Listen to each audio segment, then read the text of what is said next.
Here in Kentucky, abortions are now illegal because of what's known as a trigger law. In 2019, lawmakers passed a law saying if the Supreme Court ever overturned Roe v. Wade like they have now done, the procedure would be immediately outlawed.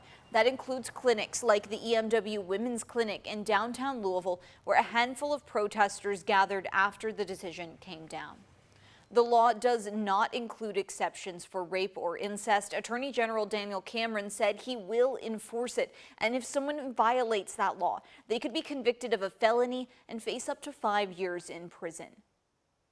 We now enter a new era, and a new era calls for a renewed commitment. We must continue to advance and advocate for legislation that stands up for the babies who cannot stand up for themselves. We must commit to defending and implementing those laws. I, for one, will do my part in this role as Attorney General. Kentucky Governor Andy Beshear responded to the trigger law, saying he knows violent crimes happen and not having options for cases of rape or incest is wrong.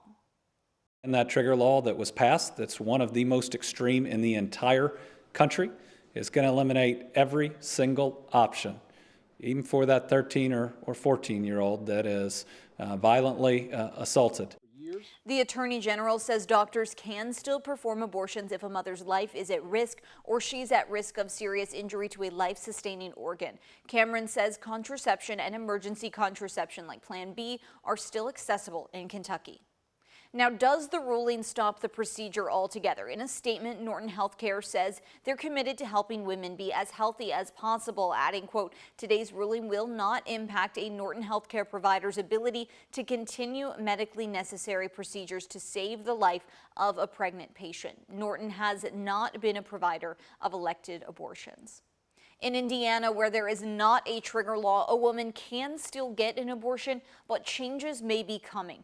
Governor Holcomb has already called lawmakers back for a special session on July 6th to address inflation. This week, he put out a statement saying he expects lawmakers to also address the Roe decision at that time. Holcomb said, quote, I have been clear in stating I am pro-life. We have an opportunity to make progress in protecting the sanctity of life, and that's exactly what we will do.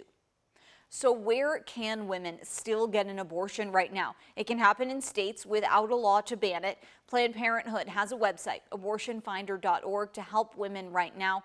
According to the map, there are 4 providers in Indiana and 1 in Cincinnati.